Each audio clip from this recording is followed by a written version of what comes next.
क्या बतलाया है? ये बता दिया है कि इदं विश्वं नानारूपं तत्सर्वं ब्रह्मैव। ये जो अनेक चित्र विचित्र रूप वाला ये जो विश्व है, ये सब का सब क्या है? ये ब्रह्म ही, सब ब्रह्म ही। कैसे ब्रह्म है?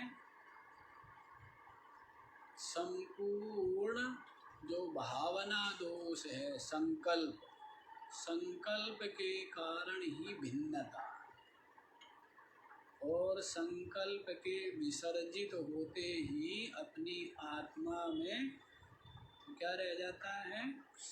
एक अद्वितीय ब्रह्म जो है वही विराजमान है। दृष्टांत से समझाया है कि जिस प्रकार से मिट्टी का कार्य होते हुए घट मिट्टी से भिन्न नहीं है, मिट्टी स्वरूप ही, और वास्तव में घड़ा है कहाँ? घड़ा तो केवल कल्पित नाम मात्र ही। घड़ा क्या है? घट तो केवल कल्पित नाम मात्र ही, ये बतला दिया। फिर और इसी बात को दृढ़ करते हुए कह रहे हैं कि आप एक बात बताइए। क्या? कि आप मिट्टी से के स्वरूप को छोड़कर घड़े को कहीं उपलब्ध करा सकते हो? हैं? मिट्टी को का परित्याग करके घट को कहीं पर आप उपलब्ध करा सकते हैं, प्राप्त करा सकते हैं? नहीं करा सकते हैं। इसलिए घटा मोहान कल्पिता एवं, इसलिए जो घट है ये तो मोह अविवेक के कारण क्या है? कल्पित मात्र है। मृदेव सत्यम परमार्थ भूतम, परमार्थ दृष्टि से देखे तो वास्तव में क्या है? मिट्टी ही सत्य क्या है? और मिट्टी में घट आदि ये जो सुराई है, हांडी है, ये सब कल्पित है। मिट्टी के विकार ये सब के सब इनके नाम और रूप तुम्हार की कल्पना मात्र है, सत्य नहीं। इसलिए जो यथार्थ तत्व को जानने वाला है मिट्टी को देखेगा। घट आदि विभिन्न जो बने हुए हैं आकार, उनका नामकरण किया हुआ है, उनमें तत्ववेत्ता किसको दर्शन करता है? मिट्टी का दर्शन करता है। इसी प्रकार से ये जो प्रतिभासित प्रतीयमान ये जो जगत है, जो तत्ववेत्ता है वो क्या देखता है? वो आत्मा को ही, ब्रह्म को ही देखता है। और देखता है ये जो नाम और रूप है ये क्या है? कल्पना। ये समस्त विविध नाम और विविध रूप सबका सब क्या है? कल्पना मात्र ही है, आभास मात्र है, सत्य नहीं। क्या है? सत्य नहीं है। इसलिए वो कहाँ विराजमान है? विराजमान अपने स्वरूप में, एक अद्वितीय अखंडित जो सच्चिदानंद ब्रह्म सत्ता है, वही उसकी दृष्टि में विराजमान। ठीक है, ये बात दृष्टांत से आपको समझा दी गई है। अब जिसके लिए दृष्टांत दिया जा रहा है उसको समझाते हैं। 232वां श्लोक आप लोग देख लीजिए। 32वां ही है ना। सद्ब्रह्म कार्यं सकलं सदैव तन्मात्रमेतन्न ततोऽन्यदस्ति अस्तीति यो वक्ति न तस्य मोहो विनिर्गतो निद्रितवत् प्रजल्पः। सद्ब्रह्म कार्यं सकलं सदैव तन्मात्रम् एतद् न ततः अन्यद् अस्ति अस्ति इति यः वक्ति न तस्य मोहः विनिर्गतः निद्रितवत् प्रजल्पः। सद्ब्रह्म कार्य, ब्रह्म क्या है? सद है, सत है या असत है? ब्रह्म क्या है? सत है ना। यहाँ पर क्या समझा रहे हैं? हाँ, यहाँ पर उस प्रकार से बतला रहे हैं। ये जगत तो असत कहते हैं इसको, और जो ब्रह्म है वो क्या है? वो सत है। ये काल की अपेक्षा से कह रहे हैं। किसकी अपेक्षा से कह रहे हैं? काल की अपेक्षा से। तीनों कालों में जिसकी सदरूपता, सत्ता बनी रहती है उसको क्या कहते हैं? उसको सत कहते हैं, है ना। तो सद ब्रह्म कार्यम, जो सत स्वरूप ब्रह्म है, क्या है? सत स्वरूप जो ब्रह्म, अद्वितीय, व्यापक, सच्चिदानंद, जो आत्म तत्व है, चेतन तत्व है, वह क्या है? ब्रह्म है। तो सद ब्रह्म कार्यम सकलम सदैव, ये जो जगत है सद ब्रह्म का कार्य होने से सद एव, ये भी क्या है? ये भी संपूर्ण, सकल, सारा का सारा सद ही, सारा का सारा क्या है? सद ही।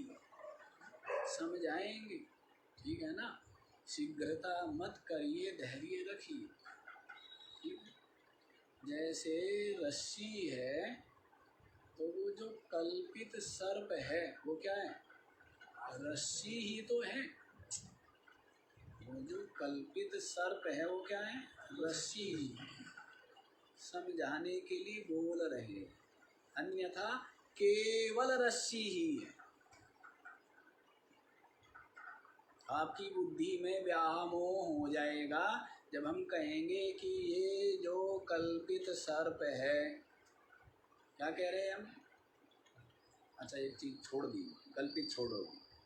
ये जो सर्प है रस्सी रूप ही है। कहेंगे कैसे जी? तो सांप है। क्या है ये? क्या है? फिर हम कहेंगे कि नहीं, ये जो कल्पित मिथ्या सर्प है ये रस्सी रूप है। तो आपकी कुछ कुछ समझ में आएगा कि हाँ, वास्तव में अभी भी सर्प का अस्तित्व है। ये जो मिथ्या कल्पित सर्प है ये क्या है? आ रहा है ना सर्प का नाम, कहीं ना कहीं उसकी स्मृति, उसके संस्कार बने हुए हैं ना। फिर हम उसके पश्चात कहेंगे कि केवल रस्सी ही रस्सी है। ठीक, ऐसे ही अभी क्या कहते हैं? ये जो जगत है क्या है? ब्रह्म है। महाराज फिर तुम हो जाएगी, न कुछ छोड़ना, ना आसक्ति छोड़नी, ना लोभ, ना मोह, ना है कुछ भी नहीं। बड़ा आपने सरल कर दिया। हाँ? तो पहले तो ये कहा, थोड़े से विचारवान होंगे तो कहेंगे जी जगत ब्रह्म कैसे हो सकता है। जो स्थूल बुद्धि वाले होंगे ज़्यादा ही, वो तो कहेंगे जी आनंद आ गया। हाँ? ये जगत जो है क्या है, तो ब्रह्म ही है, परमात्मा ही, आनंद आ गया। ना कुछ छोड़ना, ना कुछ करना, ना धरना। ठीक है, ब्रह्म में ही विराजमान है हम। ये शरीर भी ब्रह्म ही है, ये मन भी ब्रह्म ही है। ठीक है, हम कहाँ विराजमान हैं? हैं? तो सब कुछ ब्रह्म है। यदि मैं अपने आप को शरीर मानता हूँ तो शरीर भी तो ब्रह्म ही है, तो मैं ब्रह्म ही हुआ ना। ये बुद्धि लगाएगा व्यक्ति। ठीक है, बड़ा आसान लगता है ये सब कुछ ब्रह्म ही है। तो लेकिन विचारवान कहेगा कि ये जगत ब्रह्म कैसे हो सकता है, परिवर्तनशील है, नष्ट होने वाला है, दुख रूप है, एक रस नहीं है ये, और ये तो कार्य रूप है, विकार है, ये ब्रह्म कैसे हो सकता है। ना विचारवान विचार करेगा। उसके पश्चात हम क्या कहेंगे, ये जो मिथ्या प्रतीत कल्पित स्वप्न सदृश जो जगत है, ये क्या है, ब्रह्म रूप है। ये क्या है, ये जो मिथ्या प्रतीत हो रहा है स्वप्न के समान जगत, क्या हो रहा है, मिथ्या। क्या मिथ्या जो प्रतीत हो रहा है अर्थात कल्पित है, ये जो जगत है क्या है, ब्रह्म रूप है। ठीक है, ऐसा आपको कहा, लेकिन आपकी बुद्धि में थोड़े कहूँ घने कहूँ बहुत संस्कार यही दृढ़ है। क्या दृढ़ है, संसार है और क्या है, सत्य है। क्या है, हजार बार भी श्रुति कहे तो भी सहसा ये निश्चय और अनुभव होने वाला नहीं है कि जगत, रागी को तो कदापि नहीं। तो यहाँ पर क्या कहा आगे उपदेश की, ये जगत, ये जो कल्पित जगत है, मिथ्या जगत, ये क्या है, ब्रह्म रूप। लेकिन अभी भी जगत के संस्कार तो बने ही हैं, फिर भी आप कहते हो जी बहुत आसान, फिर भी ब्रह्म ही है। उसके पश्चात हम कहते हैं जगत है ही नहीं, केवल क्या, हमारा सारा गड़बड़ कर दिया आपने। हैं, यही तो गड़बड़ करते हो आप, जगत है ही नहीं, केवल ब्रह्म है। रस्सी वाले दृष्टांत समझ आ गया ना। 3 प्रकार से चिंतन किया कि भाई ये जो सर्प है ये क्या है, रस्सी है नहीं, ये जो कल्पित सर्प है ये थोड़ा थोड़ा, ये सर्प क्या है, कल्पित है, यथार्थ नहीं है। तो ये क्या है, रस्सी में ही भास रहा है, इसलिए क्या है, ये रस्सी है। ठीक है, थोड़ा थोड़ा। उसके बाद कहा सर्प है कहाँ, सर्प है ही नहीं, केवल क्या है, ये सही ज्ञान हुआ ना। वो तो समझा रहे थे, समझा क्या रहे थे, समझाना यही था कि केवल रस्सी है, सर्प है ही नहीं, था ही नहीं, होगा ही नहीं, समझाना तो ये है। ऐसे ही जगत, यदि जगत ब्रह्म है, हैं? विचारवान कहते हैं जी कैसे, ये परमात्मा कैसे हो सकता है। फिर कहा कि नहीं, ये जो जगत है ना, ये सत्य नहीं है, ये मिथ्या है, कल्पित है, स्वप्न के समान भासता है, केवल जैसे होता नहीं है वैसे ही ये जगत है, और ये क्या है, ब्रह्म रूप है। तो उसके पश्चात थोड़ा थोड़ा सा, क्योंकि जगत का मिथ्यात्व हो गया, स्वप्न के समान प्रतीति मात्र हो गया, ब्रह्म अधिष्ठान में भास रहा है, थोड़ा थोड़ा सा समझ में आता है, विश्वास आता है। फिर जो असली बात समझानी क्या है कि जगत दृश्य है ही नहीं, केवल यहाँ लेके जाना है। बाकी ये सब समझाने के लिए प्रक्रियाएं हैं। सत्य बोध क्या है, सत्य ज्ञान क्या है कि एक अद्वितीय ब्रह्म से भिन्न द्वैत की कोई सत्ता नहीं, दृश्य वर्ग की कोई सत्ता, ये समझाना है। हाँ, ये सब भिन्न भिन्न स्तर है कि आप झटीती तो समझ नहीं पाएंगे, पहुंच नहीं पाएंगे, अनुभव नहीं कर पाएंगे। तो ये सब क्या बना दिए, पहुंचना छत पर ही है पर पैड़ी बनाई जाती है। 10 फीट सीधे का सीधा व्यक्ति नहीं छलांग लगा सकता, वो 10 फीट के लिए 1-1 फीट की क्या करेंगे, हम सीढ़ी बना देंगे ना। तो वैसे ही है समझाने। अच्छा जी, तो क्या कह रहे हैं देखिए, सद ब्रह्म कार्यम सकलम विश्वम सद एवा।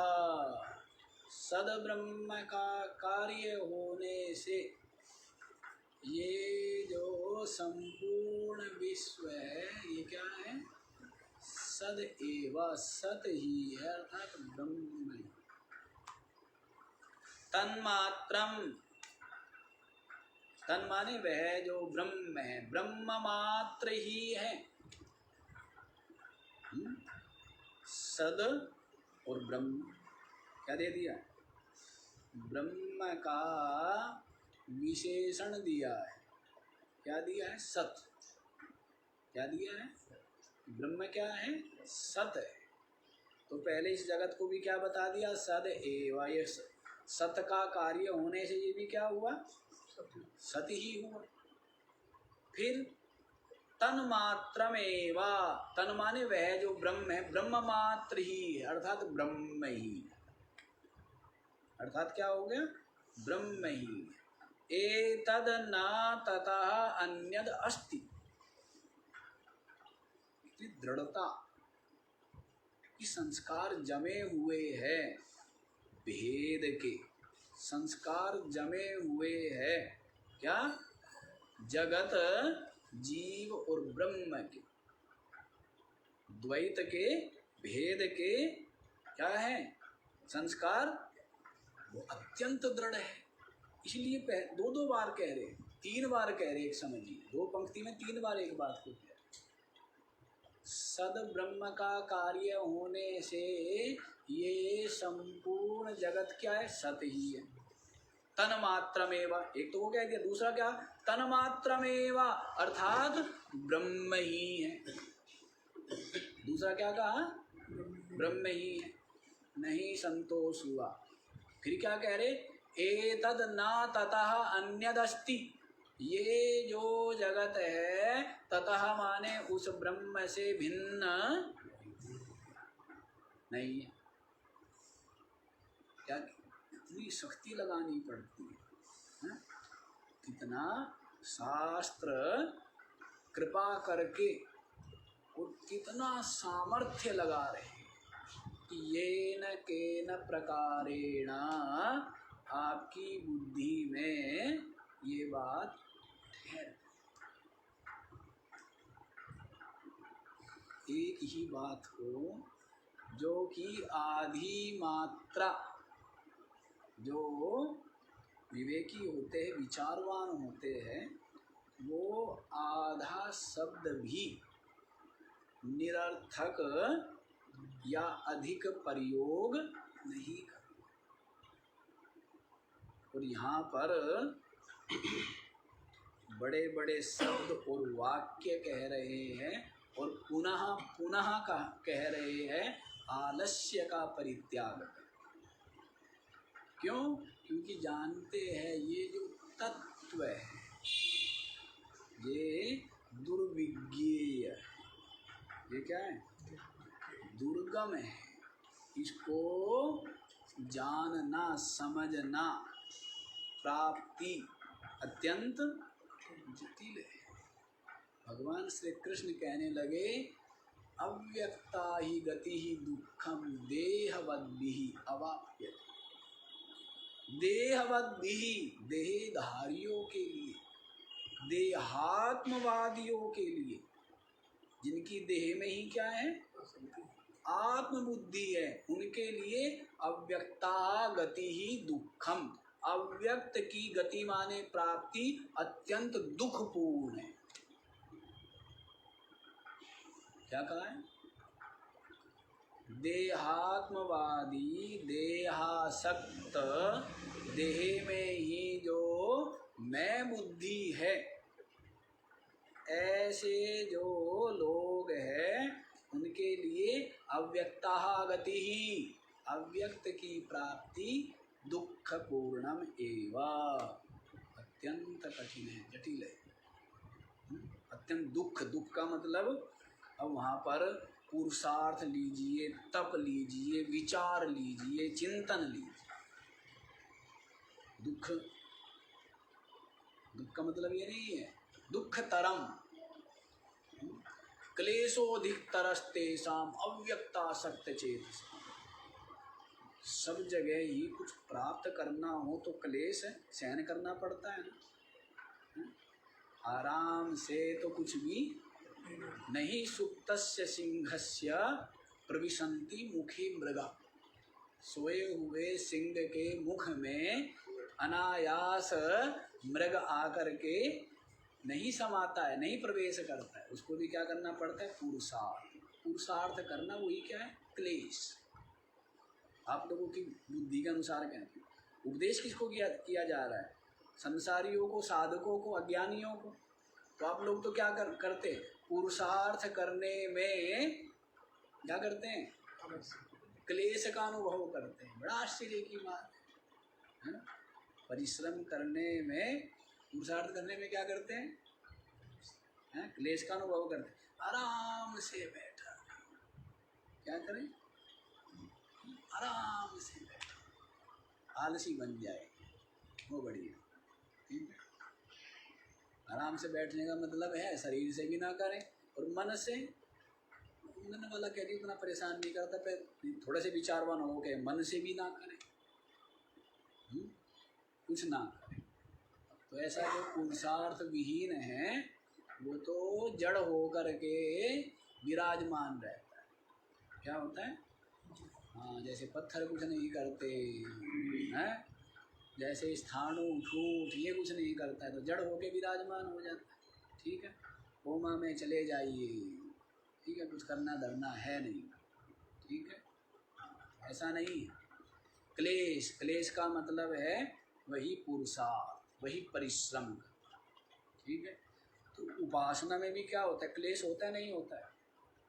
कर्म करना हो तो उसमें भी क्या होता है, क्लेश, पुरुषार्थ करना पड़ता है ना, तब कर, चाहे कर्म करने हो, चाहे उपासना करनी हो, और चाहे ज्ञान का विचार करना हो, तो उन सब में क्या है, पुरुषार्थ है, उनमें क्लेश।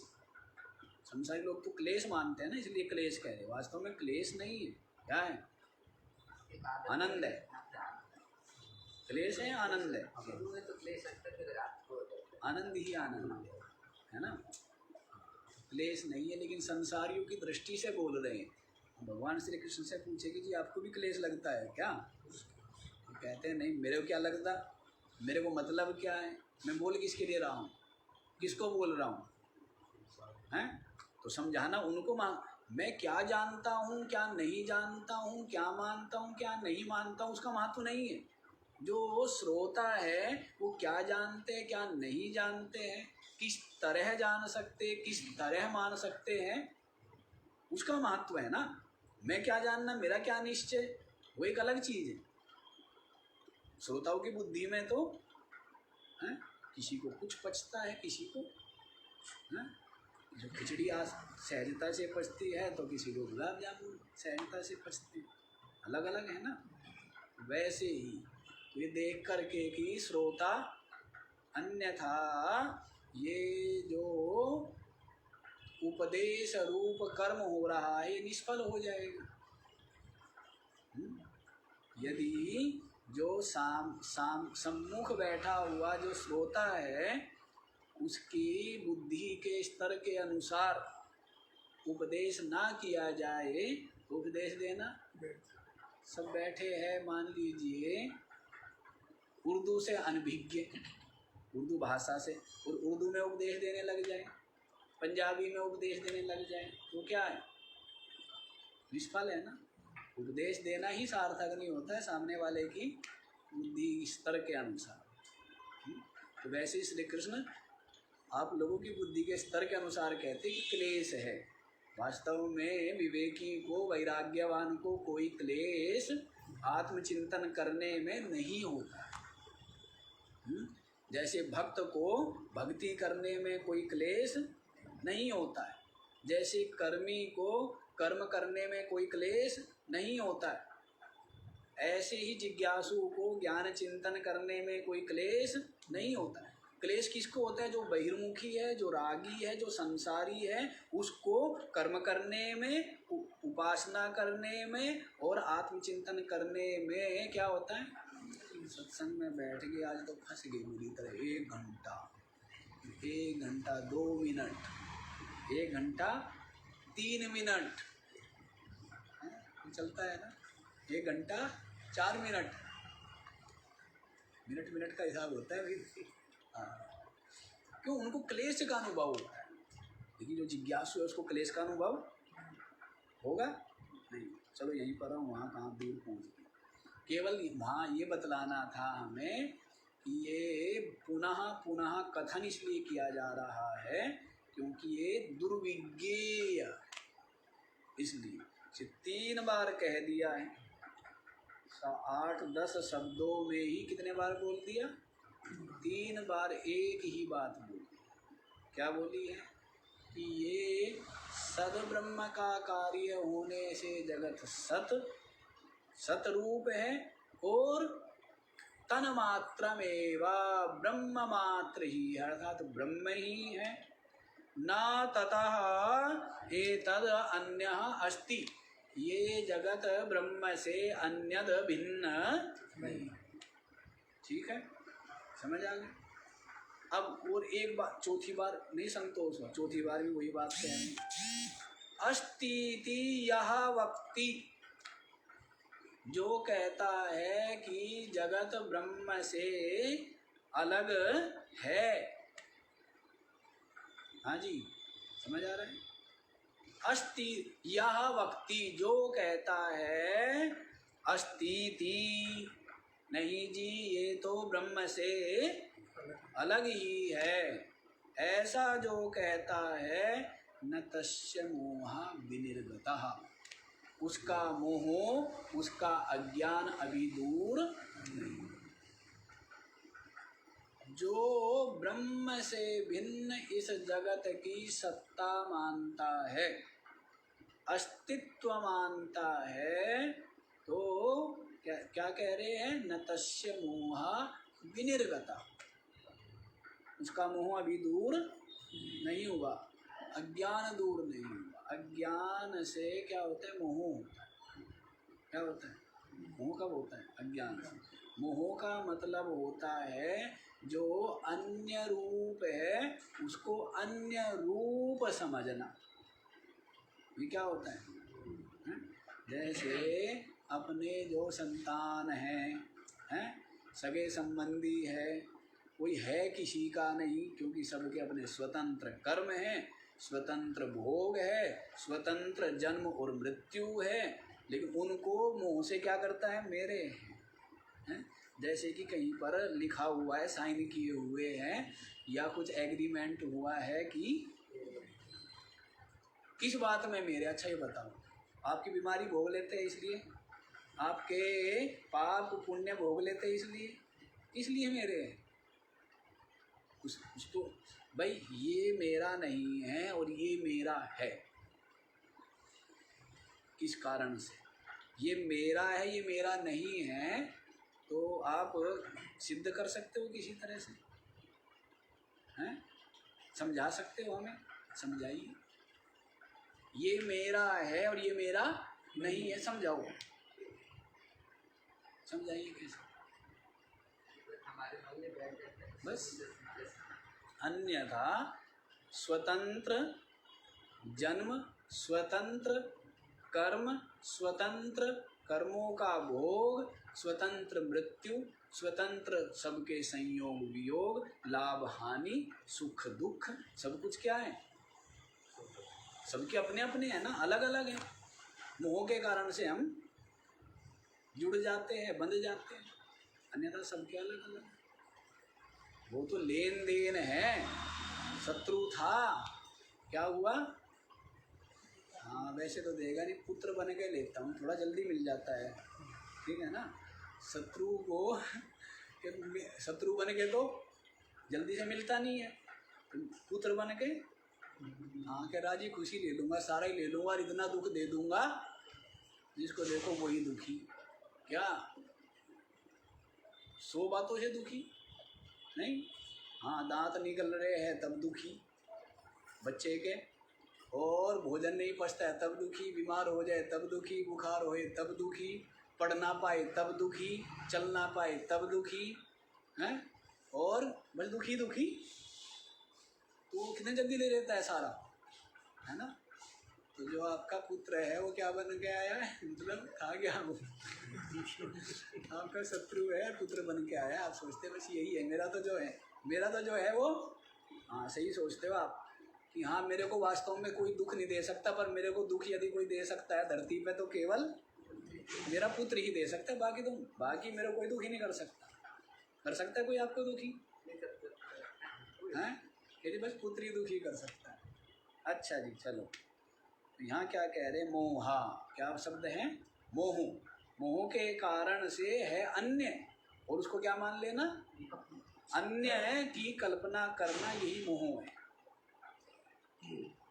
जैसे ये जगत अज्ञान से मोह होता है, जैसे पहले मोह कह दीजिए, भ्रांति कह दीजिए, हैं उसमें आरोपित कह दीजिए, अध्यस्त कह दीजिए, भ्रम कह दीजिए, एक ही मूल क्या है उसका, अज्ञान।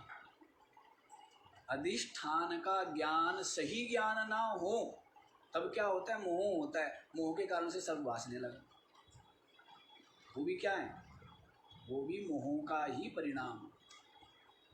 तो इसी बात को यहाँ पर कहते हैं, यह अस्तीति वक्ति, जो कहता है कि ब्रह्म से भिन्न जगत की सत्ता है, जगत है, तस्य मोह न विनिर्गतः, उसका मोह दूर नहीं हुआ बेचारे।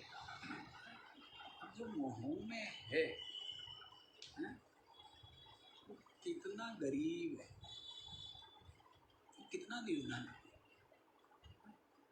जो पानी को दूध मानता है और दूध को पानी समझता है, वो क्या है, बुद्धिमान है क्या, वो दया का पात्र है ना, गरीब है ना बेचारा।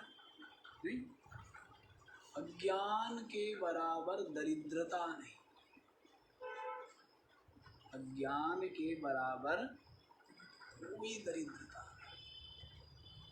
वस्तु होते हुए भी आप जानते नहीं है, मणि पड़ी हुई है? और आप क्या हो, भूखे हो, प्यासे हो, दरिद्र हो, क्योंकि आप केवल जाना और जानने मात्र से ही क्या हो गए, आप इतने समृद्ध और धनी हो गए। तो अज्ञान के बराबर कोई दरिद्रता नहीं। अब जिसको रस्सी दिख गई उसको क्या है, ज्ञान हो गया, उसको निर्भय हो गया।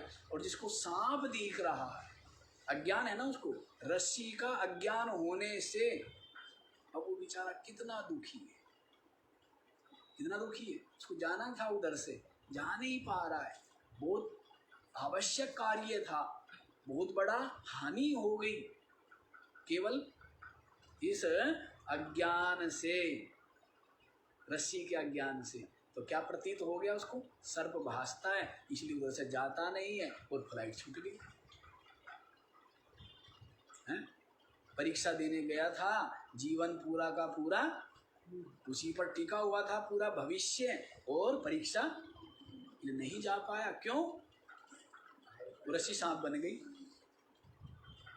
है ना। बताइए, अज्ञान कितना बड़ा हानि और दुख पहुंचाता है। अज्ञान के बराबर कोई ना दरिद्रता है ना कोई विपत्ति है। और अज्ञान दूर हो जाए तो फिर तो क्या है, फिर वो ब्रह्म रूप सच्चिदानंद रूप आत्मा का अज्ञान। ये तो तत्त संबंधी अज्ञान होंगे और तत्त संबंधी अज्ञान से की निवृत्ति से तत्त संबंधी जो भय दुख है वो दूर होगा। लेकिन आत्म विषयक अज्ञान से जीव भाव को प्राप्त हुआ है और फिर ये जन्म मरण रूप अत्यंत विस्तीर्ण जो जगत है इसको प्राप्त। कारण क्या है? अज्ञान, स्वरूप का आत्मा का अज्ञान। और आत्मा का अज्ञान दूर होते ही फिर क्या है? फिर ब्रह्म निर्भय। और व्यक्ति जो है इनमें ही लगा रहता है, इनमें कर्म और उपासना आदि है या जगत में ही लगा रहे। ये सर्वथा गलित होने वाले नहीं है। सर्वथा जैसे चित्त की मलिनता भी बारंबार क्या बोलते हैं? आसक्ति का त्याग। लेकिन आसक्ति उतना ही छूट पाती है जितना कि आत्मचिंतन में सहायक हो। आसक्ति की सर्वथा त्याग तो अद्वितीय ब्रह्म का आत्म रूप से अनुभव होने पर ही हो पाता है। उतना कर लो कि आप के चिंतन में बाधा ना पड़े, उसी को हम संपूर्ण रूप से बोलते हैं। ठीक है, संपूर्ण रूप से गलित कभी भी नहीं हो सकती।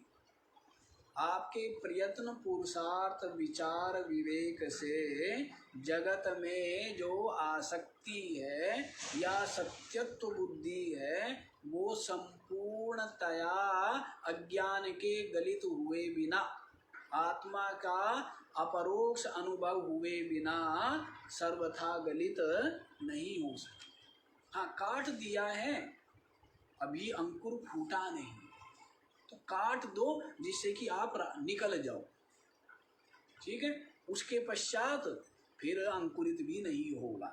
क्यों? अज्ञान दूर। अज्ञान जब तक अज्ञान की सत्ता है तब तक जगत की सत्ता है। तब तक जगत में जो भगवान श्री कृष्ण ने कहा है ना कि विषय तो छूट जाते,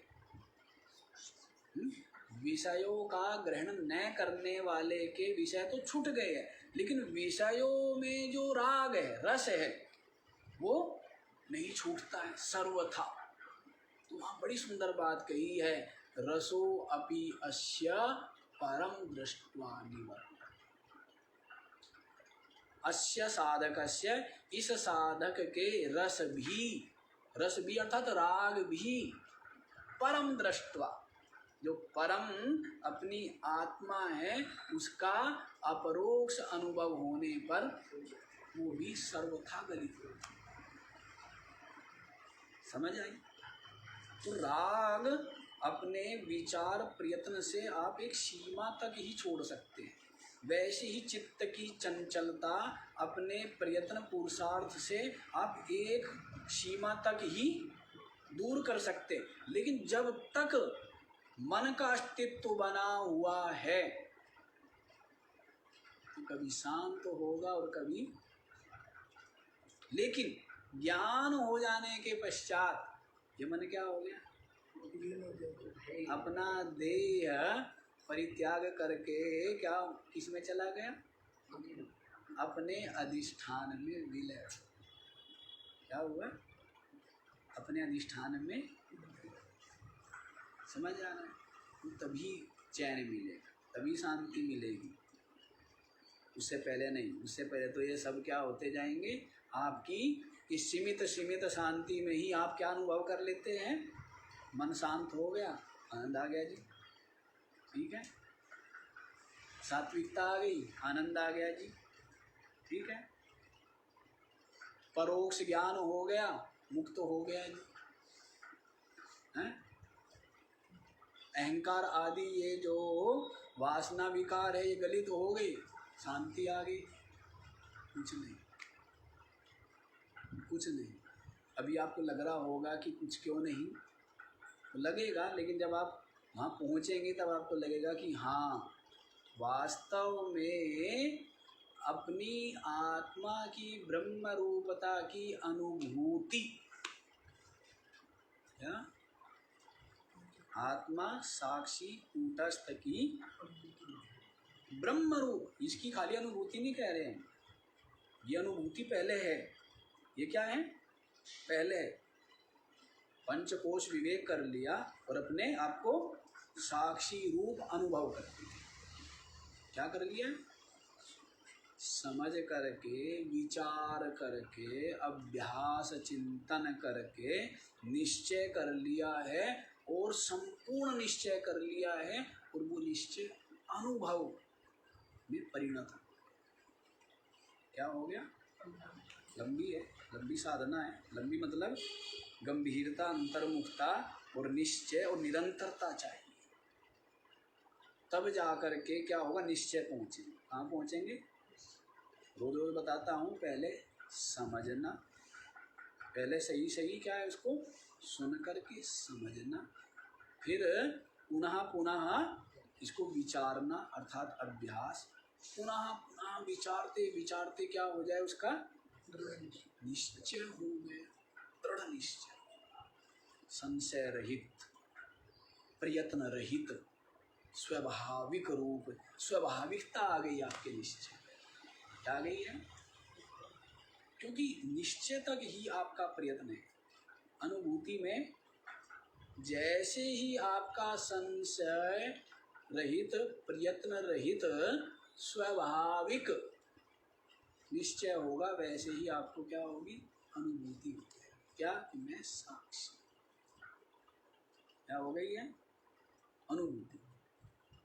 हम मुक्त हो गए? नहीं, साक्षी की ब्रह्म रूपता का अनुभव। क्या है? क्योंकि साक्षी जो है उसके लिए फिर भी क्या बना हुआ है? दृश्य प्रपंच बना हुआ है, मिथ्या रूप से ही सही, लेकिन उसके लिए उसकी सत्ता है। इसी कारण से उनसे अलग मेरी सत्ता है, साक्षी की उसकी सत्ता है। मिथ्या रूप मेरी सत्य है, सतरूप मेरी सत्ता, ठीक है, लेकिन अभी व्यापकता का अनुभव नहीं, साक्षी की ब्रह्म रूपता का अनुभव। लेकिन वो बहुत कोई चिंता की बात नहीं, वो बहुत सहज है। अब जब आपको साक्षी पने का अनुभव हो जाएगा तो साक्षी की ब्रह्म रूपता का अनुभव कठिन नहीं है। क्यों? क्योंकि आप व्यापकता, जो आप व्यापकता भी कल्पित है, देश काल स्थान आदि के कारण से वस्तु का सीमितपना, वस्तु का बड़ापना, छोटापना, बड़ापना और व्यापक अव्यापक ये किससे बनते? देश काल वस्तु से ही आता है। और जिसमें ना देश है, ना काल है, ना वस्तु है, तो वो क्या है? व्यापक तो समझाने के लिए कहते हैं, क्योंकि सब कुछ क्या परिचिन्न है, सब कुछ सीमित है, इसलिए कहते हैं कि ब्रह्म क्या है? व्यापक। अन्यथा व्यापकता और अव्यापकता किसमें बनती है? देश काल वस्तु द्वैत जहाँ पर है, जहाँ अद्वैत है, एक है, वहाँ पर व्यापकता अव्यापकता नहीं बनती। तो समझाने के लिए आप समझाने के लिए बोल रहे हैं। एक में बनेगी क्या? व्यापकता अव्यापकता बनती है जी, सदरूप है, अस्थि रूप है, सत्ता मान तो नहीं बन पाती है। तो इसलिए साक्षी की ब्रह्म रूपता का अनुभव जो बोला गया है, मोह दूर हो गया। क्या हो गया? मोह दूर हो गया है। तो यहाँ पर बोला है न तस्या मोह विनिर्गतः निद्रितवत प्रजल्पः है। जैसे जो निद्रित व्यक्ति होता है ना, नींद से में है हैं, और नींद में कुछ का कुछ बड़बड़ाता रहता है। कई लोग सोते सोते अर्धसुप्त अवस्था में बड़बड़ाते रहते हैं। कई लोग स्वप्न देख रहे हैं तब बड़बड़ा रहे हैं, बचाओ बचाओ बचाओ बचाओ हैं। अंदर डर और बाहर चिल्ला रहा है ना, बचाइए बचाइए बचाइए। जैसे निद्रालु व्यक्ति, निद्रित व्यक्ति कुछ का कुछ बोलता रहता है, वो कुछ भी उसका कहा हुआ प्रामाणिक नहीं होता है, कोई सत्य नहीं मानता है। तू गाली दे रहा था मेरे को भाई, हैं? कब? तो सोते सोते। कहते वो राजा थे ना, तो कोई व्यक्ति था शराबी, वो गाली देने लगा राजा ने उसको पकड़वा लिया, कैद में डाल दिया। सुबह बुलाया, हाँ भाई क्या कह रहे थे? वो कहने लगा महाराज जो कह रहा था ना वो तो चला गया। मैंने नहीं कहा तो कुछ नहीं, ना मेरे को पता, क्यों जिसने कहा था चला गया, मैं तो उसमें था नहीं, और पता नहीं कौन बोल रहा था क्या बोल रहा था। वही बात है, निद्रालु व्यक्ति नींद में है, अर्ध सुप्त अर्ध जागृत, तो उसका जो बोलना है कथन है वो सबका सब क्या है, यूँ ही है, वो प्रमाण नहीं होता। तो अब आप देखिए बात क्या कहनी है कि ये जो जगत है ये ब्रह्म से भिन्न नहीं, इसकी सत्ता भिन्न नहीं, ये ब्रह्म रूप ही। और इसी बात को 4 बार कहिए, चाहे 5 बार कहिए, चाहे 6 बार कहिए, कह दिया एक श्लोक में। ये सद ब्रह्म का कार्य होने से जगत सतरूप ही है, सदरूप ही है, ब्रह्म रूप ही है, तन्मात्रमेव, तन्मात्र ही है, ब्रह्म मात्र ही है। एतद न ततः अन्यद अस्ति, ये उस ब्रह्म से भिन्न नहीं है। कितने बार हो गए? 3 बार। फिर क्या कह रहे हैं? अस्तीति यो वक्ति न तस्य मोह विनिर्गता, जो कहता है कि जगत ब्रह्म से भिन्न है, ब्रह्म की सत्ता, जगत की सत्ता, न तस्य मोह विनिर्गता, उसको गाली दे दी। और क्या गाली दी है? अरे ये तो मोहग्रस्त है। क्या है? मोहग्रस्त, बहुत बड़ी गाली है ना। होता है ना कि उसके बराबर कौन दरिद्र है? जिसको अज्ञान है और मोह है उसके बराबर, आप वाले मोह की बात नहीं कर रहा हूँ, ठीक है ना, वो तो महामूढ़ता है। जो आप शरीरों से, भिन्न शरीरों से या जो वस्तुओं से मोह करते हो, वो तो अत्यंततम अवस्था है मोह की, है ना। उसकी बात नहीं कर रहे यहाँ तो उसके बहुत ऊपर की बात कर रहे, है ना। तो मोहग्रस्त कहना बहुत बड़ी गाली है। सभ्य जो साधु समाज कहो, जिज्ञासु समाज कहो, उसके लिए तो क्या है, बहुत बड़ी गाली है। लेकिन आप अपने लिए गाली मत मान लेना इसको, ठीक है ना। हाँ, आप तो इसको अपने लिए अपनी दोष दूर करना है। गाली नहीं दे रहे, कठोर शब्दों में हमें जागने के लिए कह रहे, जगाने के लिए। न तस्य मोह विनिर्गतः अस्तीति यो वक्ति, जो कहता है कि जगत की सत्ता है ब्रह्म से भिन्न, तस्य मोह ना विनिर्गतः, उसका मोह नहीं गया है, बेचारा ही है, दरिद्र है, गरीब। आगे फिर नहीं संतोष हुआ कह करके दृष्टांत भी दे दिया, निद्रितवत प्रजल्पः, उसका ये कहना कि ब्रह्म से भिन्न जगत है, ये तो क्या है, सोए हुए पुरुष का प्रजल्प मात्र है, उसका कथन मात्र है, जो बिल्कुल भी प्रमाण नहीं। प्रलाप करता रहता है, कुछ का कुछ बोलता रहता है, कई लोग कहते हैं वो तो बोलता रहता है, कुछ कभी बोलता रहता है, उस पर क्या ध्यान देना। वो बेचारा, उसका तो अपने ऊपर संयम है नहीं, ना अपनी भावनाओं पर, विचारों पर, ना अपने कर्मों पर, ना अपने चिंतन पर, किसी पर उसका नियंत्रण, उसका कुछ बोलता है। नियंत्रण, नियंत्रण होना चाहिए, है ना, हर चीज़ पर नियंत्रण। क्या? हर चीज़ पर, अपनी भावनाओं पर, अपने विचारों पर, अपने कर्म और क्रिया और अपनी वाणी पर, सब जगह क्या होना चाहिए? अपने चित्त पर सब जगह नियंत्रण होना चाहिए, है? जब तक नियंत्रण में चलती है ना गाड़ी, आनंद है ना। थोड़ी सी अनियंत्रित होती है, क्या हो जाता है? और जिसकी चलती ही है गाड़ी सदा जीवन भर, है, नियंत्रण से बाहर, तो एक्सीडेंट होते ही रहते हैं।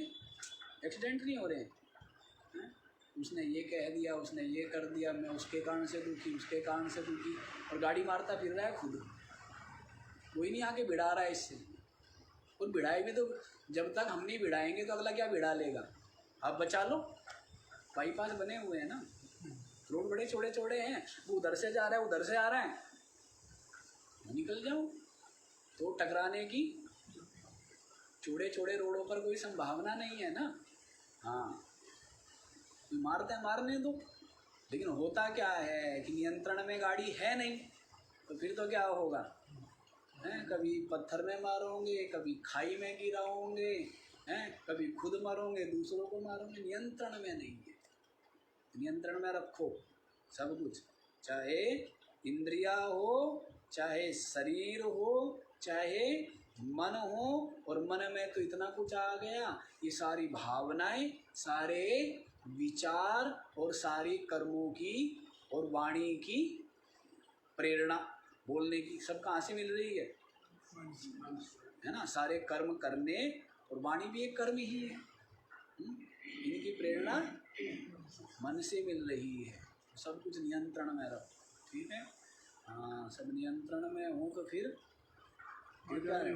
शांति रहे, अपनी शांति, अपना सुख, अपनी निश्चिंतता अपने हाथ। इसके हाथ है नियंत्रण में यदि है, ठीक है ना। कुशल ड्राइवर होता है, दूसरा भी ला के मारना चाहेगा तो वो है ना, कुशल जो कुशल होना चाहिए ना आपको, नहीं? हाँ, कुशल हो जाओ। तो कुशल कैसे होंगे? कुशल होंगे ये जो सदग्रंथ है, इनमें सीख लो पहले चलाना, नियंत्रण करना, और जगत में रहना और चलना, बढ़ना, सब क्या कर लो, सीख लो पहले, और फिर जगत में रहो, फिर कोई बात नहीं, फिर आनंद ही। अच्छा जी, ये समझ आ गया। आगे वाला श्लोक भी तो बताना है। स्पष्ट हो गया है? आगे देख लीजिए। ब्रह्मैवेदं विश्वमित्येव वाणी श्रौति ब्रूते थर्वनिष्ठा वरिष्ठा तस्मादेतद्ब्रह्ममात्रं हि विश्वम् नाधिष्ठानाद्भिन्नतारोऽपि तस्य ब्रह्मा एव इदं विश्वम् इति एव वाणिः श्रौति ब्रूते अथर्वनिष्ठा वरिष्ठा तस्मादेतद् ब्रह्ममात्रं हि विश्वम् न अधिष्ठानाद् भिन्नतारोपितस्य आरोपितस्य। देखो जी क्या कहते हैं, इदं विश्वं ब्रह्मैव, ये जो विश्व है ये क्या है? ब्रह्मैव ब्रह्म। ये जो विश्व है क्या है? ब्रह्म। ऐसे को आपको बता दिया। जैसे जो कल्पित सर्प है वो क्या है? रस्सी ही। क्या है? रस्सी ही।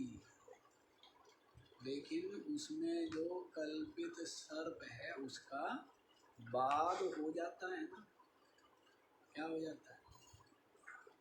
तभी क्या होता है वो? तभी रस्सी होती है। वैसे ही जो अनेकत्व नाम रूप है भिन्नता, इसका बाद होने पर क्या है? ये ब्रह्म है। बाद हो गया उसके पश्चात भी भास रहा है तब भी क्या है? अधिष्ठान का ज्ञान हो गया ना, ब्रह्म का ज्ञान हो गया है। जैसे रस्सी का ज्ञान हो गया है, अब भी सर्प दिख रहा है, लेकिन हम क्या कहते हैं? वो सर्प क्या है? रस्सी रूप।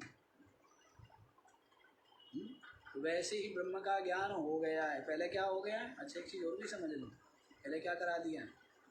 पंचकोश विवेक करा दिया है। ठीक है। उसके पश्चात अपने साक्षी रूपता का अनुभव हो गया ना पंचकोश विवेक के द्वारा। फिर उस साक्षी की ब्रह्म रूपता का भी अनुभव हो गया है। ठीक है। अब ठीक है, अब क्या है? अब ये जगत भी जहाँ आप बने हुए हो वहाँ पर ये जगत ब्रह्म समझ लेना। जहाँ पर आपकी बुद्धि ठहरी हुई है जीव भाव में, देहात्म बुद्धि में, संसार के ये विषय वस्तु क्या है? सुख दुख के हेतु होते हैं, अनुकूल प्रतिकूल है। तो जब तक ये बुद्धि बनी हुई है उसके लिए ये जगत ब्रह्म रूप न्यारा है जी। ब्रह्म कहीं होगा? हाँ, आप कह रहे हो कि ब्रह्म रूप है, और मौज आ गई। समझ लेना, सावधान हो लेना। इस साधकों को समझना चाहिए। अभी क्या मान लेंगे कि सब कुछ क्या है? ब्रह्म ही है। हो गया ना सत्यानाश।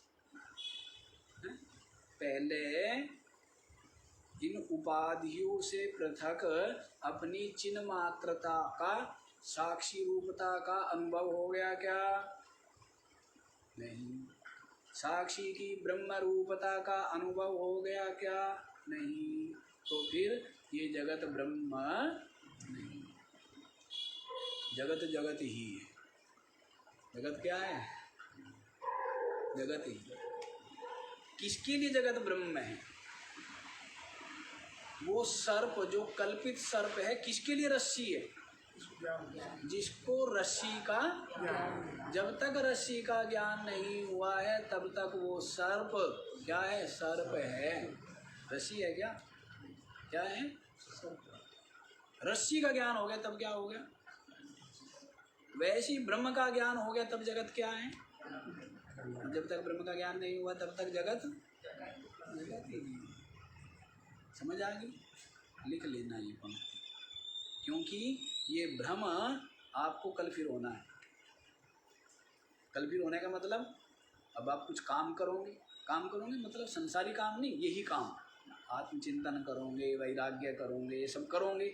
और ये करते करते जब यहाँ पहुँचोगे तब ये बात भूल गई। पता है ना मैं आपकी बुद्धि का थर्मामीटर यहाँ लगा हुआ है, हैं? तो जैसे डॉक्टर के यहाँ केबिन में जाओ, और आजकल कोरोना के समय तो कहते पहले यहाँ यूँ करो, उससे क्या आ जाता है? टेम्परेचर पता लग जाता है कि बुखार कितना है, तभी घुसने देते हैं। जगह जगह होते हैं ना ये लगे हुए हैं। तो वैसे ही यहाँ पर भी क्या लगा हुआ है? थर्मामीटर लगा हुआ है। तो यहाँ पर बुद्धि नाप दी जाती है। ठीक है। हाँ, तो बुद्धि का पता है, इसलिए क्या कर लेना, इसको नोट कर। ठीक है।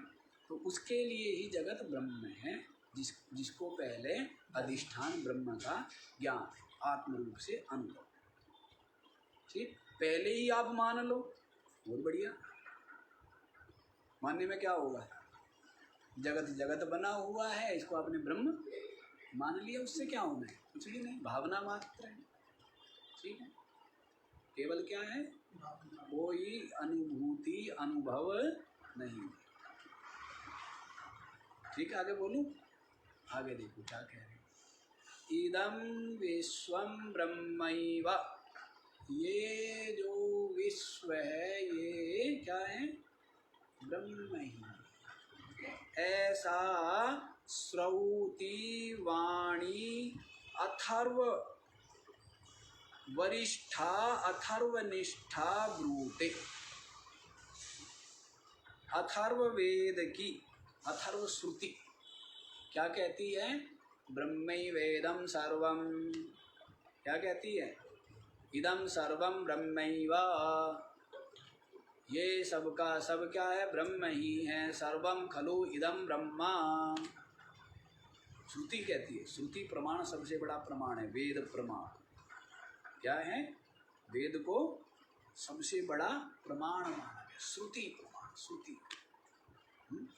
लेकिन श्रुति प्रमाण है इसके लिए अनुभव के, इसके लिए प्रमाण है अनुभव के लिए। तो श्रुति में कुछ भी अन्यथा या मिथ्या कथन, क्योंकि मिथ्या कथन तो तब हो जब किसी प्रकार का कपट या राग द्वेष हो या कोई आशा हो, तो तब क्या होता है? कथन में किसी प्रकार का न्यूनाधिकता होती है। और जो बिल्कुल सत्यता, जहाँ पर न कोई स्वार्थ है न कोई आशा है, तब क्या बोलता है व्यक्ति? तो वैसे ही वेद जो है श्रुति, वो क्या बोलती है? बिल्कुल निष्पक्ष है, किसी में बात में आग्रह नहीं है, सत्य का ही पक्षपात है। इसका पक्षपात है केवल जो सत्य है, जो यथार्थ है, जो तत्व है वास्तव। तो इसलिए श्रुति जो अथर्व की श्रुति है, जो वरिष्ठा, बड़ी वरिष्ठ श्रेष्ठ, ऐसी वरिष्ठ अथर्व श्रुति वाणी क्या कहती है? ब्रह्मैवेदं सर्वं इदं सर्वं ब्रह्मैव। उसी को यहाँ पर अनुवाद कर दिया है, ब्रह्मैवेदं विश्वम इदं विश्वम ब्रह्मैव। श्रुति कह रही है, श्रुति कह रही है, और युक्तियों के स्मृति भी इसमें क्या कर रही है? उसी का अनुवाद कर रही है, स्मृति ग्रंथ भी। और जो आचार्य लोग हैं उनका स्वयं का अनुभव है, साथ ही साथ वो युक्ति दृष्टांत प्रमाण के द्वारा उसको ही पुष्ट करते हैं, समझाते हैं कि क्या है कि ये संपूर्ण विश्व ब्रह्म ही है। उसके पश्चात आपका ये अनुभव, तब आपके ज्ञान की पूर्णता होती है। ज्ञान की पूर्णता कब होती है? ना सुन करके पूर्णता होती, ना समझ करके पूर्णता होती, ना पुनः पुनः विचार करके या निश्चय करके पूर्णता होती है। ज्ञान की पूर्णता होती है उसके अनुभव, जब वो विज्ञान रूप को परिणत हो जाए। जब आपका ज्ञान क्या बन जाए? विज्ञान बन जाए, अनुभूति हो जाए, तब समझिए कि आपका ज्ञान, जैसे आम है, जब छोटा सा होता है तब भी क्या होता है? वो आम होता है, फिर बड़ा हो जाता है, हरा होता है, तब भी वो आम है। लेकिन अभी वो उसकी पूर्णता है क्या? है? उसके पश्चात खूब बड़ा हो जाता है, लेकिन फिर भी हरा ही है, अभी भी वो पूर्णता नहीं आई है। और जब वो पक जाता है, पीला हो जाता है, उसमें से एक अलग ही प्रकार की सुगंध सुवास होती है, तब अब वो क्या हो गया? ज्ञान, उसकी पूर्णता हो गई, है ना। वैसे ही ज्ञान सुन लेना मात्र क्या हो गया? ज्ञान हो गया, लेकिन वो ज्ञान की पूर्णता, ये शास्त्र क्या है? पुस्तक क्या है? ज्ञान है। आप जो सुन रहे हो वो भी ज्ञान है, विचार समझ रहे हो, विचार रहे हो, वो भी ज्ञान है, निश्चय कर रहे हो, वो भी ज्ञान है। लेकिन जब वो अनुभव हो जाए तभी आपके ज्ञान की क्या हुई है? पूर्णता हुई है। उससे पहले कच्चा है। चाहे वो हलवा बना रहे हो, चाहे वो सब्जी बना रहे हो, तब तक क्या है, जब तक कच्ची है तब तक वो स्वास्थ्य के लिए हितकर नहीं होती और खाने में भी उसको खा करके संतोष का अनुभव नहीं होता है कि कच्ची छोड़ दी भाई आज। तो वैसे ज्ञान की पूर्णता तभी है जब अनुभूति है, उससे पहले वो कच्चा है। अब कच्चा खाने में अच्छा लग रहा है तो वो आपकी मर्जी, ठीक है। कच्चा पक्का क्या महाराज, हमें तो आदत है, जैसा घरवाली बना के देगी वैसे ही तो खाएंगे, हैं। कच्चा पक्का जैसा भी बने अच्छा हो गया है जी। हाँ बस वो आप बताना कि जो है वो तामसी क्यों है। हाँ चंद्रकांत जी जो है गीता के अनुसार बताएंगे, ऐसे नहीं है। हाँ बताना तो आगे भी है और आगे वाले कल ही करेंगे।